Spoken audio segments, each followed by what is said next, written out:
The rain had been falling for hours, a relentless symphony against the windows of my small house, each droplet carrying the weight of memories I'd spent 7 years trying to forget, and I had finally managed to drift into that fragile space between wakefulness and sleep when the knock came, soft at first, almost lost in the storm's chorus, then more insistent, urgent in a way that made my heart clench with inexplicable dread. I glanced at the clock, 2:17 a.m., its red numbers glowing like warning lights in the darkness of my bedroom, and for a moment I considered ignoring it, pretending that whoever stood on my doorstep would simply vanish back into the night from which they'd emerged, but something in the rhythm of those knocks, 3 measured beats, a pause, then 2 more, felt familiar in a way that made my skin prickle with recognition I couldn't quite place. I pulled on my robe, the same threadbare blue one Sarah had bought me for Christmas 8 years ago, back when our house was filled with laughter and the promise of forever, back before the accident stole everything that mattered, and as I padded down the hallway past Emma's empty bedroom, still decorated with butterfly stickers and glow-in-the-dark stars despite her being gone for so long, I felt that familiar ache bloom in my chest, the one that never quite healed, never quite let me breathe freely. The knock came again, softer now, almost hesitant, and when I reached the front door, I hesitated with my hand on the deadbolt, because opening doors at 2 a.m. never led to good news, never brought anything but more pain into a life already hollowed out by loss, but something compelled me forward, some invisible thread pulling me toward whatever waited on the other side.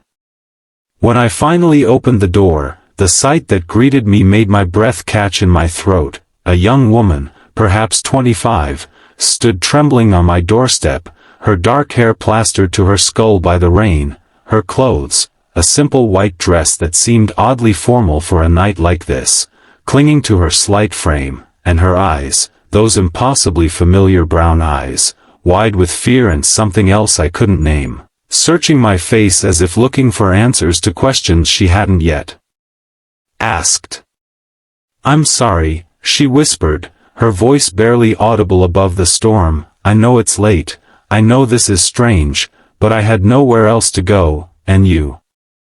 She paused, her teeth chattering so violently I could hear them clicking together. "You feel familiar."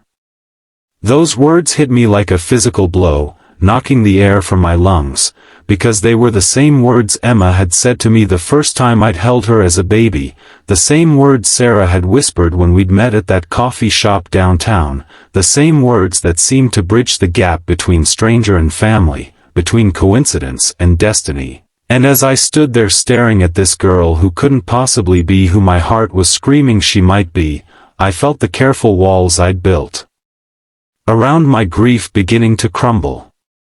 "Come in," I heard myself saying, stepping aside to let her enter, watching as she crossed the threshold into the warmth of my home, leaving puddles of rainwater on the hardwood floor Emma used to slide across in her sock feet, and as I closed the door behind her, shutting out the storm and the cold night air, I couldn't shake the feeling that I was also closing the door on the life I'd known, the safe, predictable existence I'd crafted in the wake of losing everything.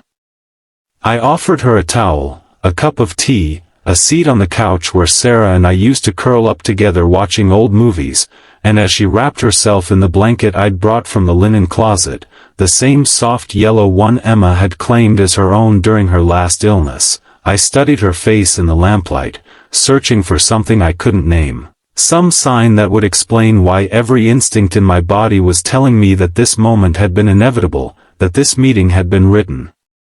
in the stars long before tonight. "What's your name?" I asked gently, settling into the armchair across from her, the same chair where I'd read bedtime stories and helped with homework and held my daughter during those final, precious weeks when the cancer was winning and we both knew it, and when she looked up at me with those eyes that seemed to hold depths of sadness far beyond her years, she said simply, "Anna," and the name fell between us like a stone dropped into still water, sending ripples through the careful silence I'd maintained for so long. We talked through the night, or rather, She talked and I listened, my heart breaking and mending with each word as she told me about growing up in foster care, about dreams that felt like memories, about a persistent feeling that she belonged somewhere else, somewhere she'd never been but somehow remembered, and slowly, impossibly, the pieces began to fit together in a way that defied logic but sang to every broken part of my soul. She knew things, small things that only someone who had lived in this house could know, that the third step creaked if you stepped on the left side, that the kitchen window stuck unless you pushed it just right, that there was a loose floorboard in Emma's room that we'd never gotten around to fixing, and with each detail she shared, each impossible memory she possessed, I felt the boundaries between what I knew to be true and what I hoped could be possible begin to blur. As dawn approached, painting the sky in shades of gold and pink that reminded me of the morning Emma was born, Anna fell asleep on the couch, and I found myself really looking at her for the first time, seeing beyond the rain-soaked stranger to the familiar curve of her cheek, the way her hand curled under her chin exactly like Emma used to do, the small scar above her left eyebrow that matched the one my daughter had gotten falling off her bike when she was 6, and I knew with a certainty that transcended understanding that this was impossible and inevitable, heartbreaking and miraculous, all at once. When she woke, she found me sitting beside her, tears streaming down my face, and without a word, she reached out and took my hand, her fingers intertwining with mine in a way that felt like coming home after a long journey through darkness, and she said softly, "I've been looking for you for so long, Dad," and in that moment, I understood that love doesn't end with death, that some bonds are too strong for even the grave to break, that sometimes the universe finds a way to give us back what we thought we'd lost forever, wrapped in a different package but carrying the same soul, the same fierce spirit that had made Emma who she was.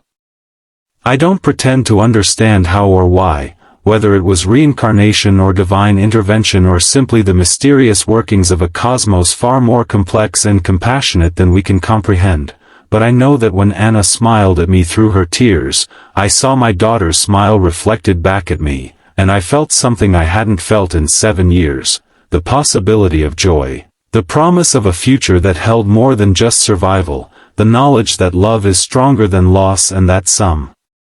stories don't end, they simply transform, finding new ways to unfold across time and space and the infinite expanse of a father's heart that had finally learned that letting go doesn't mean giving up, and that sometimes, just sometimes, if we're brave enough to open our doors to impossible strangers on stormy nights, we might find that the love we thought we'd lost forever was simply waiting for the right moment to knock and say those 3 perfect words, "You feel familiar."